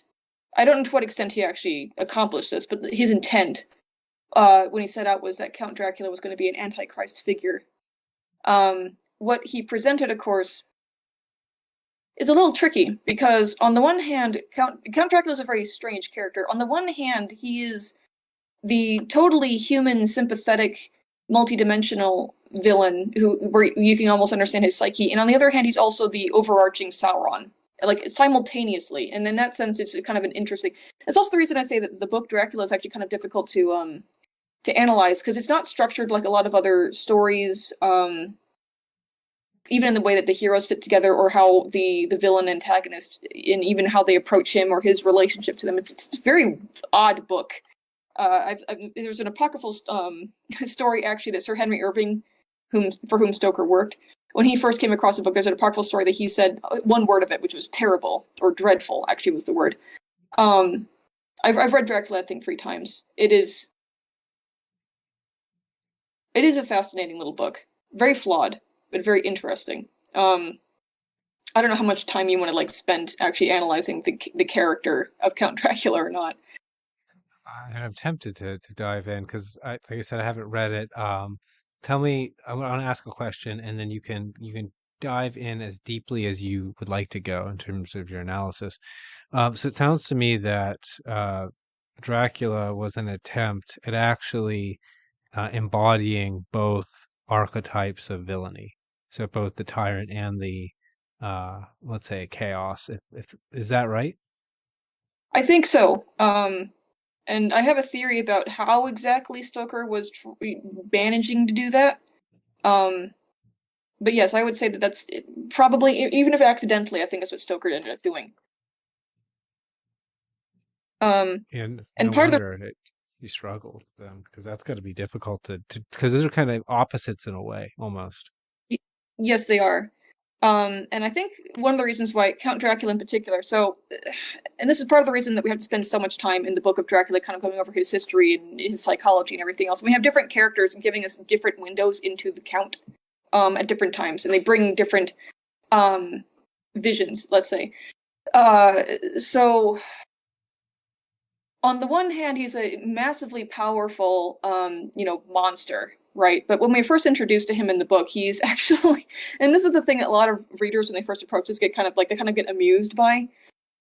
He is in a very weakened state. He has to pretend to be his own servants. Like, so there's the whole like first part of the book, because it's from Jonathan Harker's journals. You have Dracula has to pretend to be his own coachman, go out there, pick up Jonathan Harker, drive him to the castle, then like quickly scoot out of the way, get changed, and like come out. So I am totally Count Dracula. I have dinner here. Never mind, the servants are all asleep. It's fine. And then when Harker leaves the room, has to like scramble, put all the dishes away, and then like pretend like he was like lounging in front of the fire. It is kind of funny when you think of it in a visual sense. But that's because he's in this weakened state. Then as the story continues, you get different views of him, because his power level does affect, to a certain extent, how much of a threat he actually is. Um, And a certain amount of his threat also actually comes down to the worldview and the structure of Victorian England, and specifically Protestantism. Actually, it's kind of interesting. So, all right. So, how to try to go through this quickly. A couple of things. Let's start about just the chronology of Count Dracula, the character. Once upon a time, there was an actual human being named Dracula, right? And by the way, Stoker did not mean Vlad the Impaler. He just had the name. That's all he knew. So his version of Dracula was probably actually John Hunyadi. We don't want to get into details. But referencing a Hungarian folk tale where 10 essentially people who wanted to learn to be sorcerers or alchemists or, whatever, magicians, again, we're going back to that, would go up a certain mountain and they'd make a deal with the devil so that he would teach them all these magical powers. And then at the end of, I think it was like 10 years or a year, he would take one of them as payment and the other 9 could go free. And so in the story, Dracula himself is the 10th who was taken by the devil. So what people don't realize is a lot of Dracula's powers in the book are not because he's a vampire, it's because he's a sorcerer. So the people ascribe certain abilities to vampires, and that was not Stoker's intention. So on the one hand, we have Dracula, the human being, right, the man. And on the other hand, we actually have Dracula, the Satan, the devil. And this is why I think that the character is able to encompass both of those, very, as you said, disparate villain sort of archetypes. Dracula the man, especially as he's described eventually by Abraham Van Helsing, is, in this case, actually to go back to vice, he's almost an embodiment of a number of different vices. It's heavily implied like he's he satisfies himself sexually, right? Because he's almost and he's actually he's fallen so deep into vice he's almost becoming childish. Like he cannot deny himself to a certain extent his own vices, greed, a lust for power, sex, all of these things, and it's sort of diminished him as a human being at this point to where he's almost animalistic. Abraham Van Helsing, of course, describes he certainly has all the cunning and the intellect of himself back when he was, human, but he's sort of almost evolved to this basically hungry animal. At the same time, though, he is basically powered by, or even theoretically possessed by Satan. And so this is where it kind of comes back to there's an overarching. So the reason Dracula became diminished in his home territory, Transylvania, is because the people down there, and Stoker, of course, is approaching it himself as an Irish Protestant. Those silly little Catholics and their weird superstitions and everything else, but the superstitions, or at least, let's say, the deeper understanding or the deeper fear of, like a true overarching, almost palpable, tangible evil, right, of spiritual evil, allowed the villagers and everyone else around Count Dracula to be frightened enough of him that he's been slowly starving to death because no one will approach his castle. No one is going to send children to him. No one's going to talk to him. They're like, this is the crazy, weird vampire sorcerer. We want nothing to do with him. And because of their quote-unquote, I think the term actually Stoker uses is primitive faith. Like, they put faith in the crucifixes and everything else, and he's going, oh, how very silly, how very superstitious. They have, he views Harker, and maybe, I don't want to say Stoker, because Stoker maybe had some Catholic sympathies, but Harker almost kind of uses as, like, people having faith in, like, fetishes and such like that. I mean, obviously I have disagreement, but that's Harker's approach to it. So Dracula, at this point, realizing that he can make no progress in a place where good and evil, where they live in let's say, an enchanted world, right, where they still understand that, the forces of good and evil are very present, and they're present in every part of life, hears about the super enlightened England. And these folks, for example, we have all these things like God is dead, we have Darwinism, we have all these super enlightened things, and maybe evil is just a subjective concept, maybe, none of this is real. And this is the perfect place, of course, for Dracula, i.e. this horrible, actual, palpable, manifest evil to hide, because no one will know he's there. And so in that sense, he's actually also a contagion. This is another aspect of what makes him an existential threat to England in particular. Because not only do they not know that this evil is real, they also don't know what to do about it because they don't have the kind of faith that would be required to deal with this kind of a spiritual evil. And of course, they don't know the methodologies. And they're too proper. I mean, like, we're not superstitious up here. We don't put stakes in dead people. What kind of nonsense is all this about? And so, Dracula getting to England is sort of is a very real threat that he could actually destroy the entire country from within without anyone ever realizing he was doing it, because they're blind to the threat. And that's where he starts becoming sort of the Sauron-esque, right? Because he's a force, an unstoppable force of contagion against which basically nobody in the country has any defense. And it requires our characters actually sort of embracing the what they might consider as the superstitious, if you will, ideas.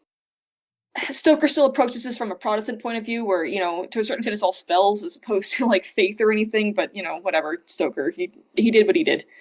And at the end of the story, which is also kind of interesting, is when they kill Dracula.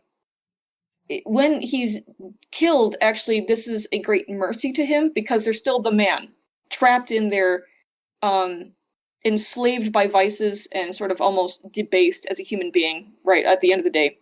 And so when they kill him, his soul is actually freed from this sort of direct the passions that have overtaken him. It's freed from Satan. So with the last image they have of his face actually is finally of the man, where he's at peace and he's kind of restored to his human dignity. Um, and that's again a kind of an interesting. I don't think you get that, certainly not in big bad characters, but I don't think you even get that in like the characters who have fallen into who have embraced, let's say, the lie of the world being evil and therefore so shall I. Where it's implied that potentially, even after all of this, maybe the man can still be redeemed, like his soul. Um, and that's kind of an interesting little tidbit. I don't think that people necessarily focus on that because again, no one's read the book, so it's whatever. Well, it Sorry, sounds I hope I like didn't. they should read the book. Honestly, that convinces me that analysis there has convinced me I need to put it higher, way, way higher on my priority list for reading.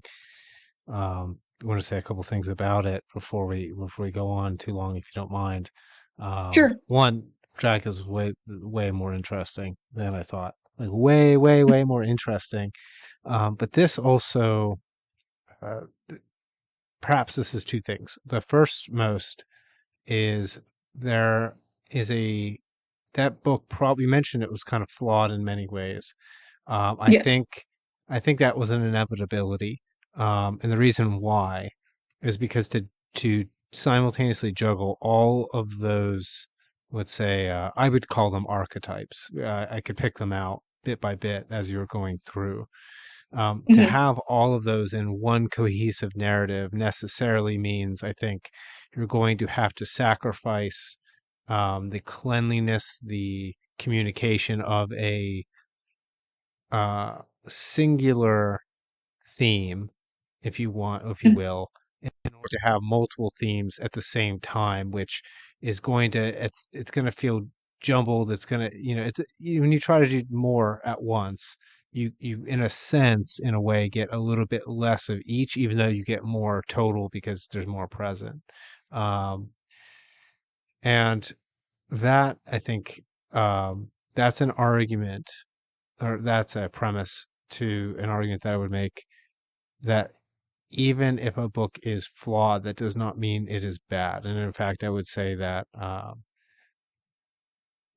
all books, anything you imbibe, any media you imbibe, particularly any novels you read or short stories you read, are going to be flawed, and that should not be a reason not to read them. And in fact, what it sounds like to me is if you want to understand how to write a number of villains, you read uh, Stoker's Dracula, and then you understand how all the different ways that he is a villain, and then through understanding that, you can take the pieces off or mix and match them, and I guess not mix, but or rather not match, but so you can include them all together if you want to do that. But like if you want to be a better writer, um, you should probably read older books and books that you might think are flawed for a number of reasons, or even if you think that the villain is overdone, you should still pay attention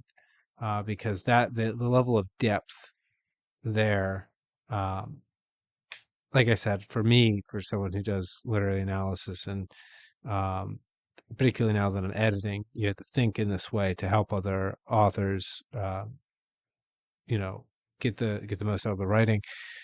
That sounds like an incredible resource. I can now I understand your fascination with the subject matter a lot Yeah, more.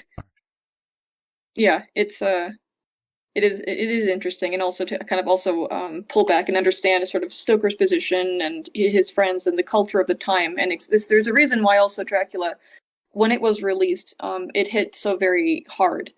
Because at the time, of course, 1897, we're not precisely in, let's say, the height of Gothic horror per se. I mean, we'd had numerous vampire stories actually going back into the 1700s that had never been Dracula. The book. It had not like become part of the culture, almost like a permanent part of the culture.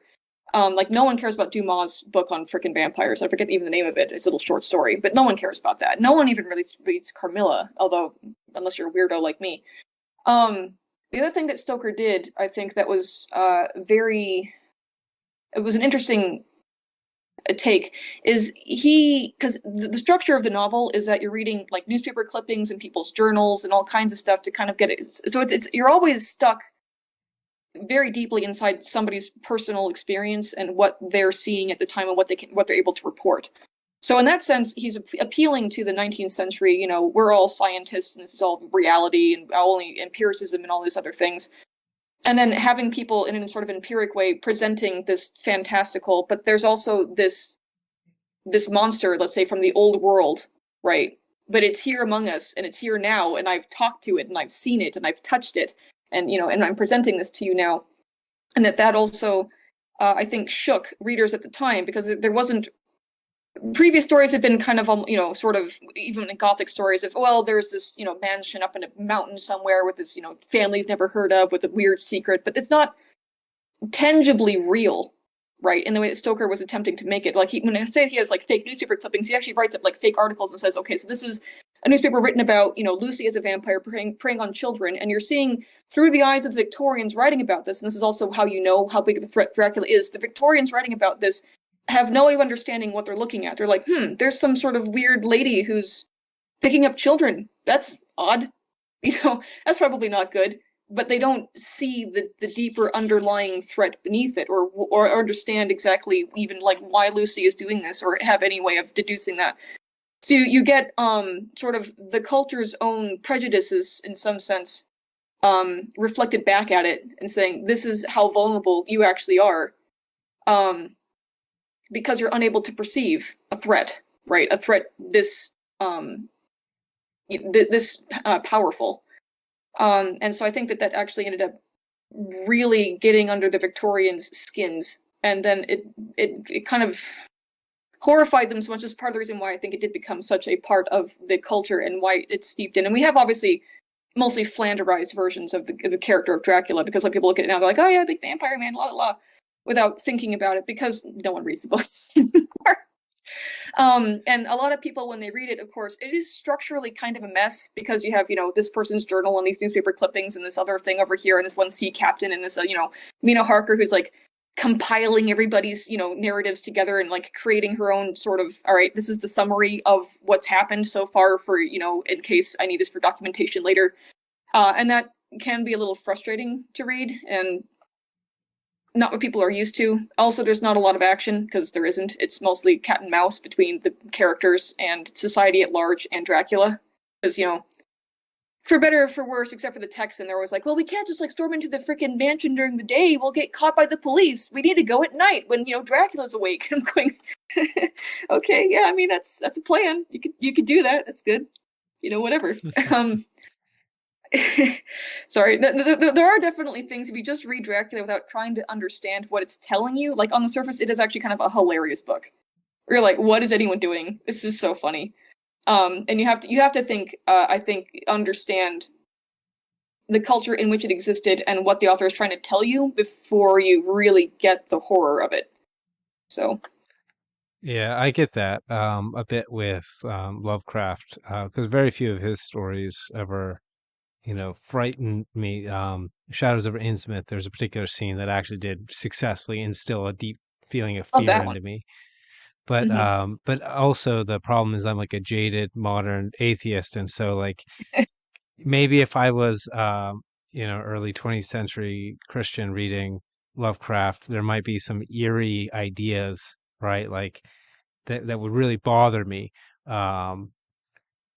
So I definitely understand you need to be at least understand the context in which a thing was written to have it have its let's say correct effect. In the same way that you have to be able to understand the language properly to enjoy a novel. You can't Right. say this novel's bad because I don't read I don't know Spanish if you're trying to read Don Quixote because that was originally written in Mhm. Spanish. Do I have that right?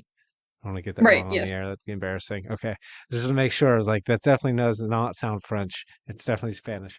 Um, so we've run on kind of long. I don't know that I want to try and follow up your analysis of Dracula with the villains that I have, but I think I should just in case. You still have the time? Yes. Okay, so I'm gonna list off. I've got three villains listed here. They Okay. one comes from written fiction, the other, and he's not really a villain technically in the book. He's kind of written as a protagonist, but like he's so evil, um, and he ends up leading characters to their doom. He's kind of a villain in that sense. One's from a game, and the other's from an anime slash manga. So you tell me which sounds interesting to you, or if you've heard of any of these characters, and then I'll dive down that particular rabbit hole. So for fiction, I've got Judge Holden from Blood Meridian. Are you familiar? Cormac McCarthy's N- Blood Meridian. No, I'm not actually. Okay, he's essentially a hyper eloquent, pale, bald giant who is second in command of a lead of or not lead second in command of a gang of scalpers out west. This takes place shortly after the Mexican American War. The other character I have is you. I know you must know who this is. Dagoth the villain from The Elder Scrolls 3 Morrowind. Not from okay, from Morrowind. No, I've never actually played Morrowind, but I have heard of Dagoth Ur. Yes. Yeah, everyone's making videos with his voice because he has a very dramatic voice, and the AI voice videos is very popular. And I also he's essentially um, a he was servant to the sovereign who ended up going to war with some dwarves because they were trying to make a fake god using a dead god's heart. He ended up tapping to the power of that heart when he was supposed to be looking after it, went mad, and is trying to become a new sovereign by finishing the dwarves' god that they were building, and then driving out all of the invaders from his home country, the Imperial dogs. Um, and then so there's that character, and then there's Griffith from the Band of the Hawk. He is the Oh, villain for Berserk. It sounds like yeah. you know. Yeah, no, I've read Berserk for sure. Not all the way through, obviously. Not that anyone can anymore, I guess, but I have definitely I'm familiar with Griffith. So of those three, since I don't have to describe who Griffith is, which do you think? If I did a bit about Griffith, actually is probably now that I go through, he's had the most in terms of personal impact on me as a villain. Um, but what was you? Are you interested in either of the other two? Well, I would have to just have you kind of explain them to me because I'm not familiar with them myself, so it's Um, hard for we'll, me to say. we'll we'll stick with Griffith then. I think as I've gone through them, I think there's the most quality to talk about there. Though I do love Judge Holden. Hmm. If you have a chance to read Blood Meridian, he is enchanting, much in the way that the devil is enchanting in a very dark way. But he's probably not a villain proper in the structure of the story, whereas Griffith definitely becomes the villain.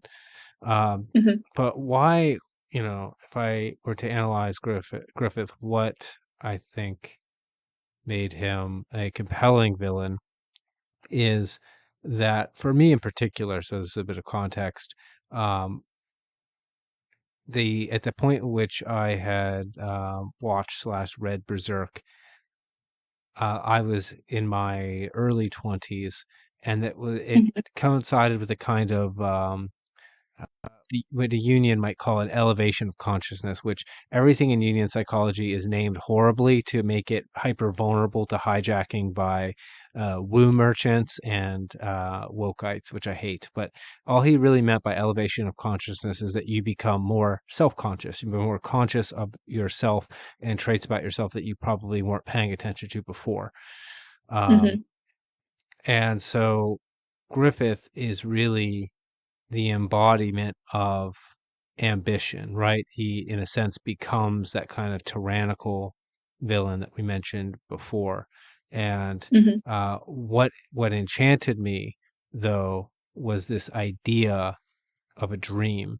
And you talked about having hope, right? So in the face of nihilism, being able to hold on to hope is and having the strength to hold on despite being battered by the black abyssal waves trying to push you under. Hmm. Griffith embodied the holding on to that no matter what, which is again, I like to have the saying, the tyrant can only squeeze, right? Like Mm. that, and that's what leads them down their pathway to hell. Right. Um, but there's a particular scene in which Griffith becomes the villain uh, that stuck with me permanently. And At the uh, go ahead, go ahead. oh, at the eclipse, right, where he is sort of been pressed to that point, and he now has to face really the decision, right? Do you give up Yeah, or do you not give up? And of course, and by the yeah, way, here is the cost of giving up. It's not nothing, right? But also here's the cost of in the so he has a cost in both directions, and it's what do you want to pay essentially? Because you're not going to get away with paying nothing. yes. That scene shook me so badly. Um, Hmm. it both made me aware of it made me aware of my own ineptitude and distance from my own goals in life, and it also made me hyper aware of my goals, which there's not really a difference between being aware of, let's say, your ambition, your goals, your dreams. I like to use the word dreams, and the distance between you and it. Um, so that you can imagine, let's say if Gautama Siddhartha, if the Buddha is right that suffering is born from desire, to become Hmm. aware of one's desire and the distance simultaneously in that way, uh, it introduces one to great existential suffering all at Hmm. once. Um, and so I could identify with Griffith. So in this case, it makes sense that he's like the tyrannical villain as opposed to the chaotic villain because he's got that dimension of relatability to him. You can see exactly why he made that decision. Hmm. And I mentioned that impacted me. Like I think I went in. I'm quite open about this, but I went into like a suicidal depression for like Hmm. years after that. And you mentioned that he has to make a choice, right? Because I think part of his character arc, his villainous arc, that I think made, I don't want to say made it relatable, though it does do that, but that made it compelling is probably the right word, right? In the same way that Hmm. we care about verisimilitude, not realism, right? That made Right. it compelling is the reality that, like, okay, look, man, you got two choices.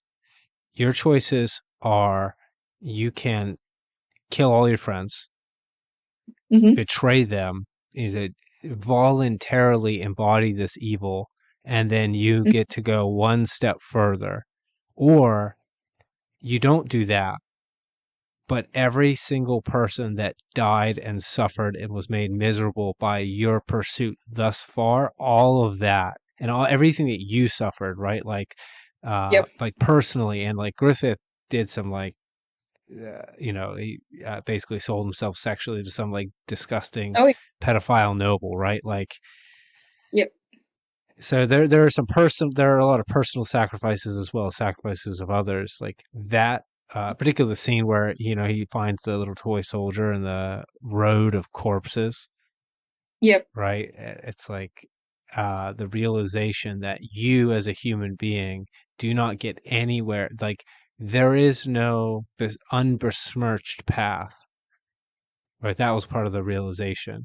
So there's your Right. choices, right? Right. They're both And bad, that and you have they're to decide both, which of the two.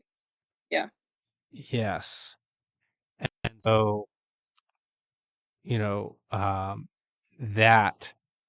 realizing that it's a that is that is perhaps the reality of the decisions that we often have to make. Obviously, Griffith is more extreme. Like he's literally confronted by like five demons or four demons rather, Hmm. and he literally becomes a member of the God Hand, which are they're all evil devils, and um, so that's a little bit overblown, right? As I mentioned, it's symbolism, but um, what really made for me not this isn't anywhere near the level of depth that you just went through with Stoker's Dracula, but it did affect me very deeply to realize that at many junctures in my life, and I think this is true for everyone, you are, you know, you're given the same decision, and you have to choose between like do I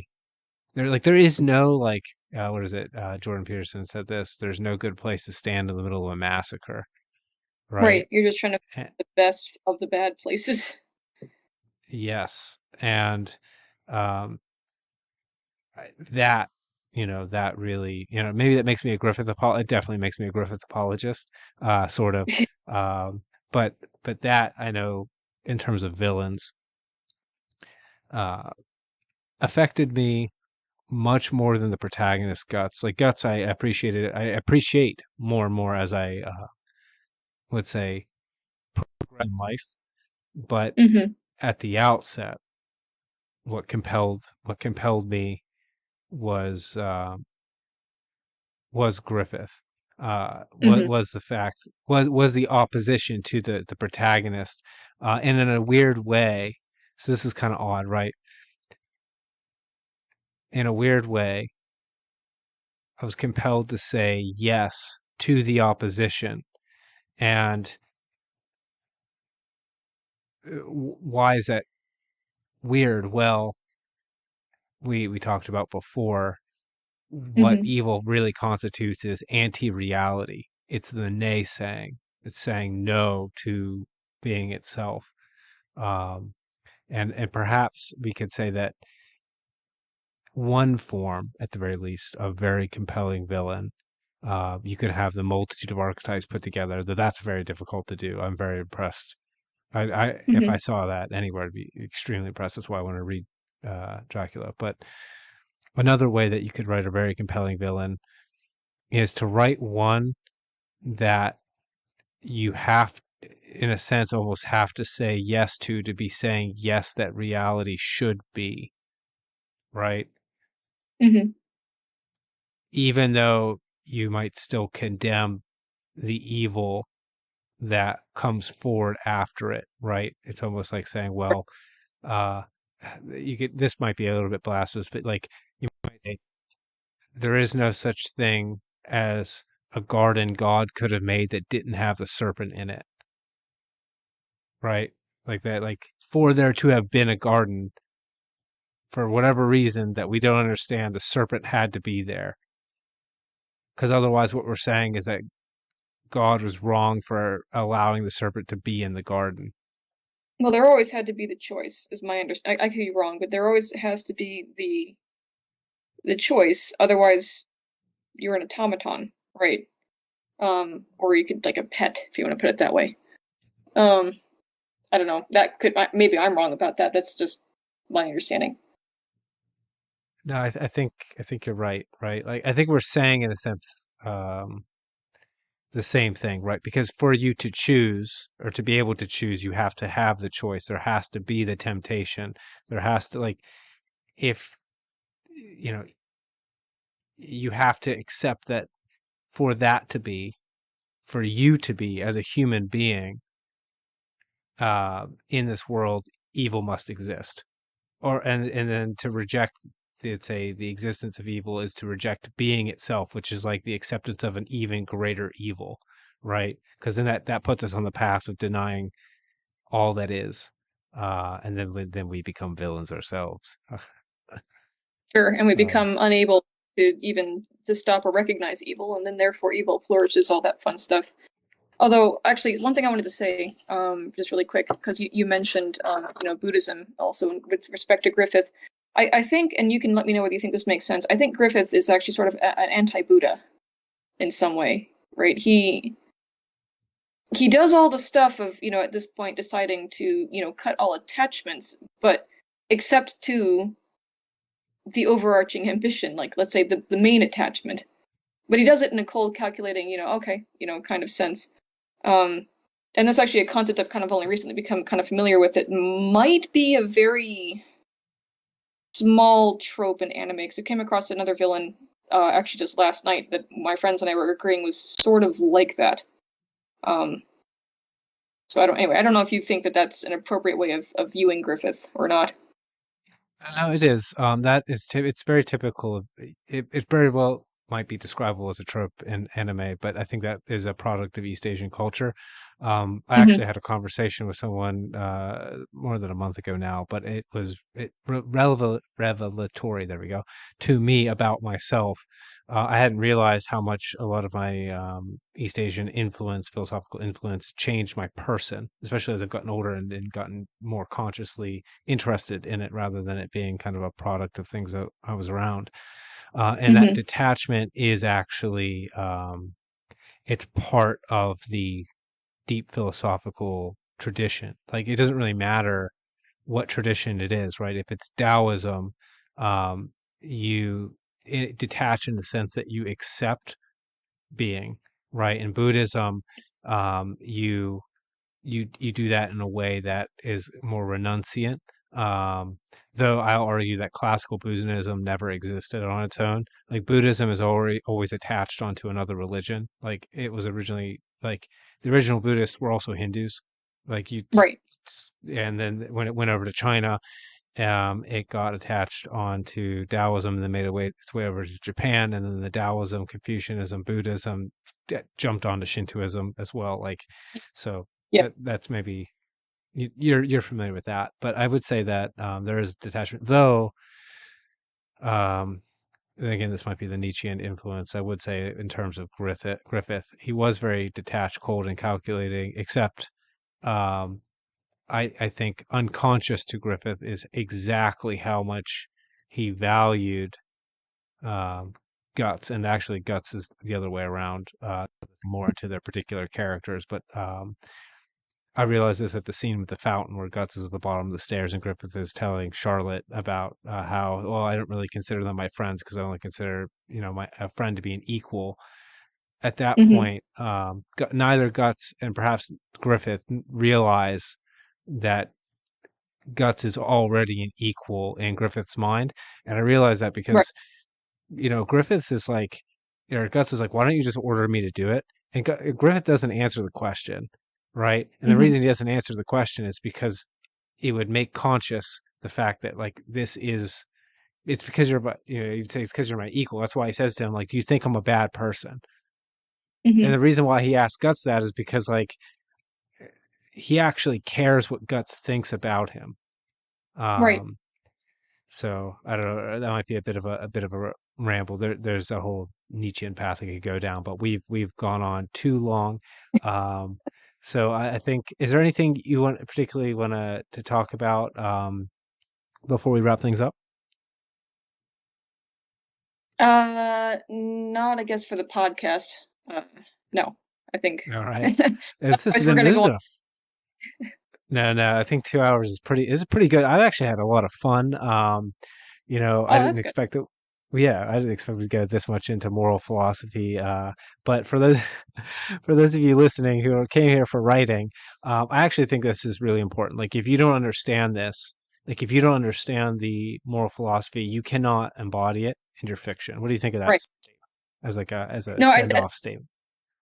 I think that's true. And I mean, at the end of the day, when it comes to writing, and I think I've already stated this more or less, because there's different levels of writing, right? From pulp up to freaking super great classics and everything else.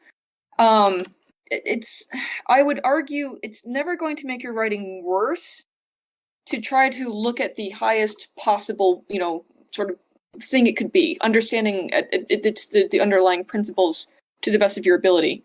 Um, I mean, even pulp can probably be elevated by having some understanding of all the underlying the real serious deep I don't want to say components, but the deep purposes, let's say, of the different elements of narrative.